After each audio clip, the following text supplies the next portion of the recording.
the sound of the string is one of the components. I mean, I have some wonderful guitars, but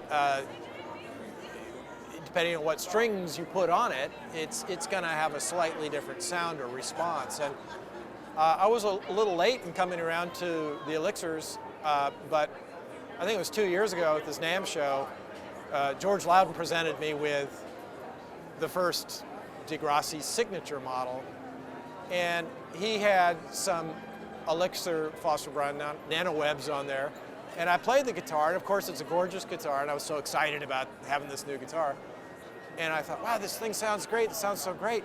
And then I realized that, I said, and it's something I haven't heard because I had another one that was similar, a prototype to that, and I went, this one sounds even better, and I wonder if it's the guitar or what it is. And then I figured out after a while, I said, George, what are these strings? And he said, well, these are the ELIXIR phosphor bronze nanoweb. And I went, I put some on the other one that I've been playing all this time, and that one just suddenly kind of came to life a little bit more. So I think my big thing as a player is tone. I think I can say that when I play, these days I'm not even using pickups in my guitars when I do my solo guitar concerts. I use a microphone. I'm fortunate to be often playing in a nice, intimate performing arts space that has nice acoustics. I'm not using monitors. It's really pared down. It's really quite simple. And the more that I can get just exactly the sound that I want without any amplification, the happier I am. And I've just been finding that these strings really help me get the sound that I want. The other payoff, of course, which I've always considered secondary, is the fact I use a lot of alternate tunings. So I'm constantly retuning the guitar. This can be very hard on guitar strings, but I'm finding that the intonation holds true much longer with these ELIXIR strings, and perhaps it's the coating, or I'm not a techie.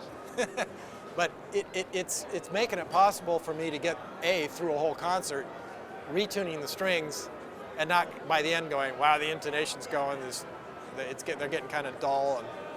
And in fact, I'm finding that I can actually play often several concerts with the same set of strings. So that's great. That's a real plus. I play I use the ELIXIR phosphor bronze nanowebs, and I use the light gauge set on my Loudon, my two Loudons, because I actually have two now, and that works just great. I just use the straight out of the box. My Traugot likes to have a kind of more customized set of strings. In other words, so what I've done is I've been getting the individual strings and going 13, 17, which is medium gauge, I guess, 26 on the third, which is medium, and then going back down to 32 and 42 for the fourth and fifth strings, which is light gauge, and then back up to 56. So it's a medium with those fourth and fifth strings using the light gauge. And if there ever comes, I've discussed with Michael Lilly, if there ever comes a 25 gauge, I might go to that, because I'm always debating whether I want the 24 or the 26 on that third string. That's a cool custom. Yeah. That's cool. Yeah.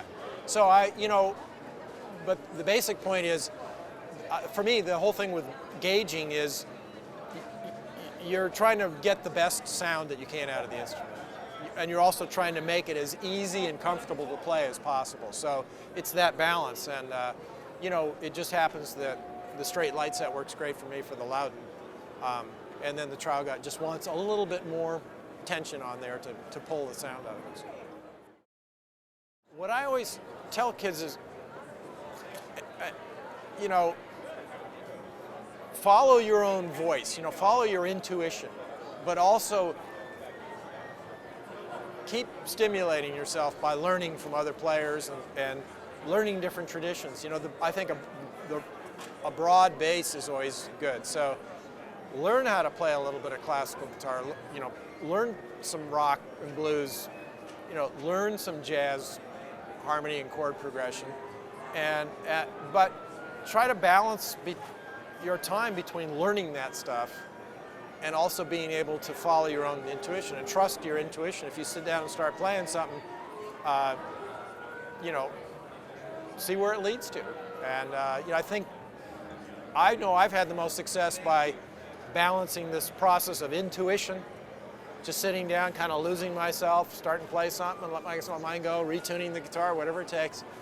And then when I get stuck or when I'm trying to figure out what to do next, I kind of pull back a little bit and use some of the things that I've learned over the years, whether it's about rhythm or harmony or composition, and you know, use that analytical part to help push you along.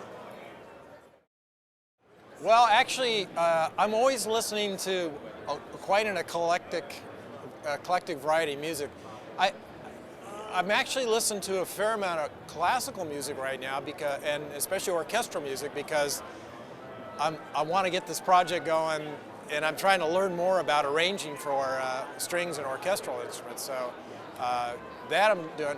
But I'm always listening to all kinds of stuff. I mean, you walk around the NAMM show and people hand you stuff and you see stuff, and you know, the great thing about today is if you go online and watch YouTube or somebody mentions a name to you and you just, you know, you punch it in and you can go find a whole new world of music out there. So I'm not listening to anything in particular, but mostly actually orchestral music, because I'm, you know, kind of like trying to figure that out a bit.